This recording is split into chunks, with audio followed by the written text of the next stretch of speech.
Buenos días, soy la doctora Manuela Mancilla, residente de cardiología del Hospital Militar Central, y en esta jornada número 41 del Congreso de Interresidencias de Cardiología, les voy a hablar sobre la valoración y tratamiento de la diabetes en la enfermedad cardiovascular.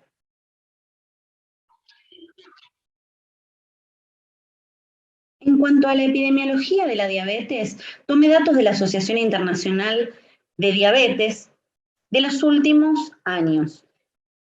Los datos publicados, los últimos fueron del año 2017, donde se evidenció 1 millón de niños y adolescentes tienen diabetes de tipo 1. 8 millones más de adultos mayores de 65 años que en el año 2015 y 10 millones más de adultos con diabetes mellitus que en el año 2015. Cuando nos posicionamos a nivel mundial, se cree que en el año 2045 425 millones de personas van a padecer diabetes. Si nos centramos en lo que es el continente americano, sobre todo América del Sur y América Central, este aumento es del 62%. La clasificación de la diabetes debe tener una interpretación fisiopatológica. Implica diferenciar las consecuencias de la carencia absoluta de la insulina de aquella falla insulínica progresiva a partir de una secreción alterada y el desarrollo de la insulinoresistencia a nivel del receptor. La diabetes de tipo 1 es autoinmune, es idiopática. En adultos forma la clínica de instalación que es más lenta, esta se denomina LADA. La diabetes de tipo 2 es a predominio de la resistencia periférica. También existen otros tipos, como son los del defecto genético Moody, la endocrinopatía o la inducida por drogas, como los glucocorticoides. Además, está la diabetes gestacional. En nuestro país, los criterios diagnósticos son 3. La presencia de síntomas características de la diabetes, como la poliuria, polidipsia, la pérdida de peso, asociada a una glucemia aislada mayor o igual a 200 miligramos de cilitro. La glucemia plasmática en ayunas, mayor o igual a 126 miligramos de cilitro, y la glucemia obtenida después de una prueba de tolerancia oral a la glucosa mayor o igual a 200 miligramos de cilitro. Debemos recordar que en ausencia de la hiperglucemia franca, estos criterios deben ser reconfirmados repitiendo las pruebas otro día. También debo recordarles que la hemoglobina glicosilada en nuestro país no es un criterio diagnóstico por falta de estandarización de la medición en muchos de los laboratorios de Argentina. Cuando hablamos de la estratificación de riesgo, debemos tener en cuenta que el paciente diabético ya inicia con un riesgo cardiovascular moderado. A medida que va pasando los años de la enfermedad, que se haga asociada a una enfermedad cardiovascular establecida, que tenga daño de órgano, que además de la diabetes tenga otros factores de riesgo mayores como es la hipertensión, la edad, la dislipemia, el tabaquismo, la obesidad, aumenta a un riesgo muy elevado cardiovascular. El tratamiento, que es lo que compete a nuestra charla, pero antes debemos unificar criterios.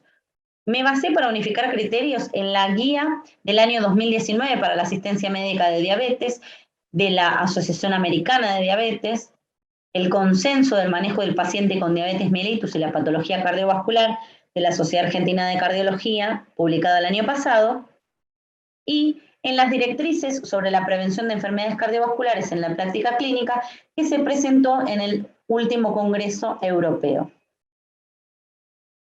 Con respecto a las consideraciones generales, el objetivo más razonable para la hemoglobina glicosilada es menor a 7%. Hay excepciones en las cuales se puede llevar un poquito menos este valor o inclusive tener un poco más de paciencia para los pacientes con antecedentes de hipoglucemia severa o poca expectativa de vida. En cuanto a la alimentación y los cambios del estilo de vida, necesitamos fomentar que no se alimenten en base a alimentos multiprocesados, que reduzcan el consumo de alcohol. Recordemos que el alcohol es sinónimo de hipoglucemia, es mucho riesgo de hipoglucemia. y además reducir el tiempo del sedentarismo.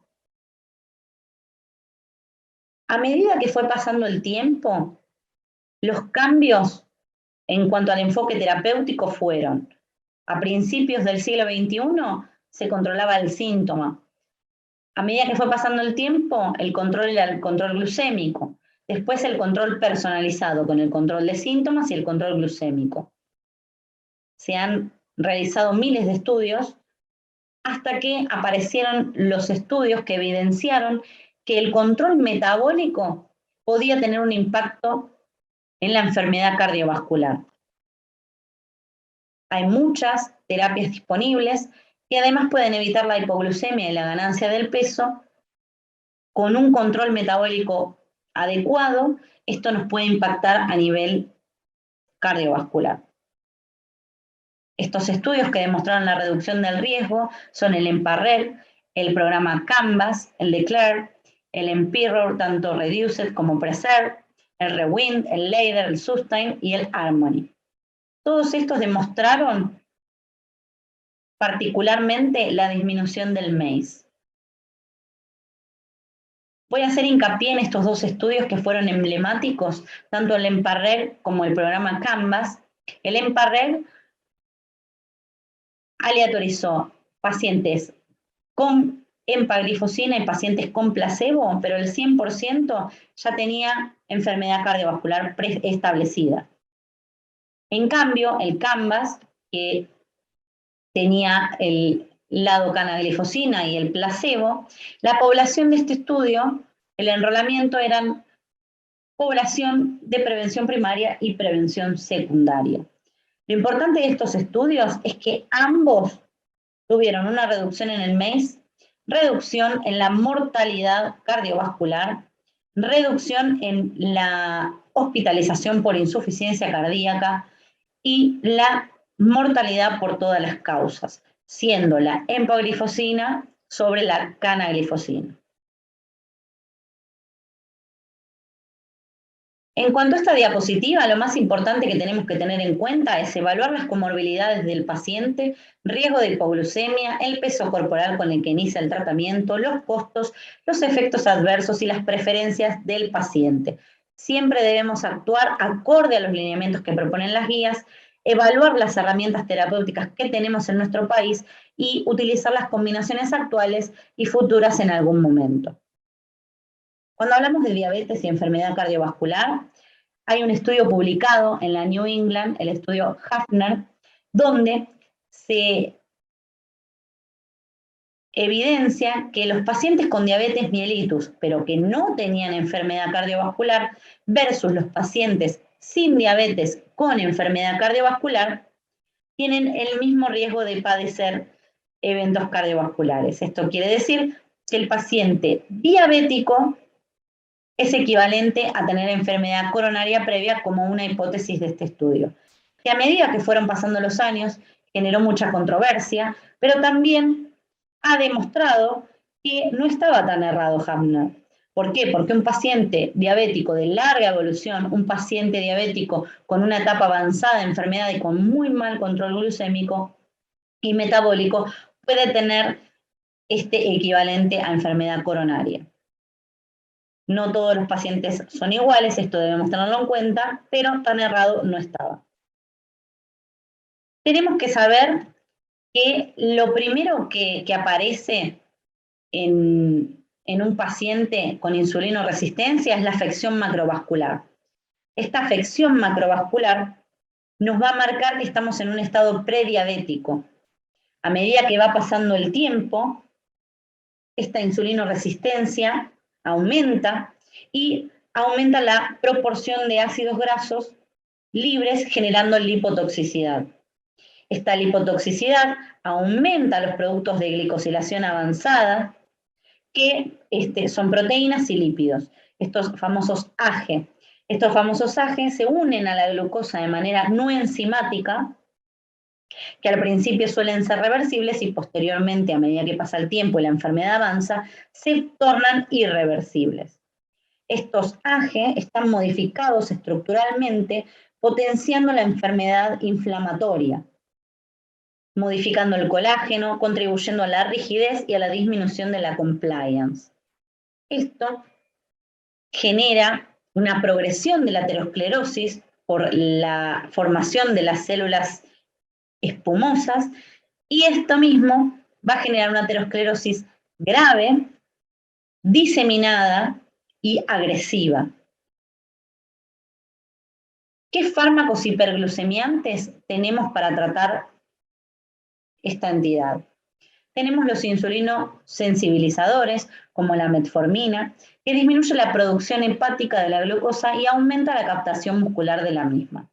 Las tiazolinedionas, que aumenta la captación de la glucosa por el tejido adiposo, el músculo, y disminuye la producción hepática de la glucosa. Además tenemos los secretagogos, que son las sulfonilureas y las incretinas. Estos estimulan al páncreas, aumentando la liberación de la insulina. Además, tenemos el inhibidor de SGLT2, que inhibe la reabsorción renal de la glucosa, generando glucosuria y natriuresis. Además está la insulina, que es la que mejor perfil del glucémico genera. ¿Qué dicen las guías de esto? Subdividen muy bien lo que es el paciente diabético con enfermedad cardiovascular establecida o enfermedad renal, de los que no. Además, cuando el paciente no tiene enfermedad aterosclerótica o enfermedad cardiovascular establecida o enfermedad renal, evalúan la necesidad de reducir el riesgo de hipoglucemia. Y también están atentos al factor muy importante, que es el costo de estos medicamentos. Por lo cual, además de todos los nuevos fármacos, siguen indicando las sulfonilureas y las tiazolinedionas en estos pacientes.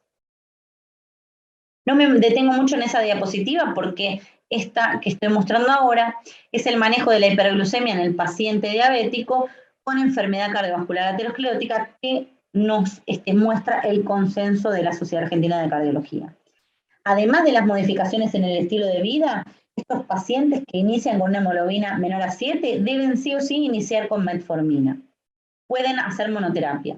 El paciente que inicia con una hemoglobina glicosilada mayor a 7 pero menor al 9% puede hacer terapia dual o terapia triple, tanto con metformina, el inhibidor de SGLT2 o el antagonista del GLP-1. Se pueden utilizar metformina más uno o el otro, o la metformina en conjunto con los otros dos. Y el paciente que inicia la hemoglobina glicosilada mayor a 9, si tiene síntomas, directamente se indica insulina. Si no, se puede utilizar terapia dual o triple dependiendo del paciente. El perfil ideal de un hipoglucemiante, para resumir, debe ser disminuir la hemoglobina glicosilada, disminuir el peso, disminuir la tensión arterial, los lípidos, el bajo riesgo de hipoglucemias, la eficacia sostenida, buena tolerancia, fácil de iniciar y sostener, y sobre todo la neutralidad o reducción de los eventos cardiovasculares. En cuanto a la situación particular de cada paciente, no debemos olvidarnos de que debe ser una elección individualizada de la medicación para cada paciente. Además, en cuanto a lo que es la enfermedad cardiovascular, tenemos un importante beneficio de la metformina, del inhibidor del CGLT2, del antagonista del GLP-1 y de las tiazolinedionas. En cuanto a la cirugía metabólica, siempre que tengamos un paciente diabético asociado a la obesidad, debemos tener en cuenta estos criterios para poder indicarle la cirugía bariátrica a este paciente. ¿Para qué? Para poder realizar el objetivo de la mejoría o la remisión de la diabetes mellitus e inclusive la reducción del riesgo cardiometabólico. Como control de factores de riesgo debemos tener en cuenta la dislipemia, que es una de las patas más importantes en cuanto a lo que es la enfermedad aterosclerótica. Todos estos estudios nos demuestran que, y refuerzan la hipótesis de cuanto más bajo es el colesterol, mejor es el beneficio cardiovascular de cada paciente. Lo que dicen las guías, sobre todo nos vamos a centrar en la nuestra, en el último consenso, donde dice que el paciente con diabetes y enfermedad cardiovascular debe tener un objetivo colesterol LDL ideal menor al 70 miligramos de decilitro o una reducción del mismo del 50, o lo más razonable, debe tener menor a 55 miligramos de decilitro. En cuanto al otro factor de riesgo importante, como la hipertensión arterial, debemos tener en cuenta que el control de la hipertensión en estos pacientes disminuye el riesgo de eventos cardiovasculares, recomendación 1A. Y con respecto a la antiagregación plaquetaria, es un factor de riesgo importante que debemos tener en cuenta. En la prevención secundaria está indicado el uso de aspirina en estos pacientes. En la prevención primaria, la aspirina en bajas dosis solo está establecida en individuos seleccionados en cuanto al riesgo cardiovascular, al riesgo de sangrado y la opinión del paciente. Como para finalizar, voy a dejar unos mensajes para llevar a casa en el que el riesgo de enfermedad cardiovascular se incrementa notablemente en el paciente diabético. El paciente diabético de tipo 2 reduce la esperanza de vida entre 4 y 6 años.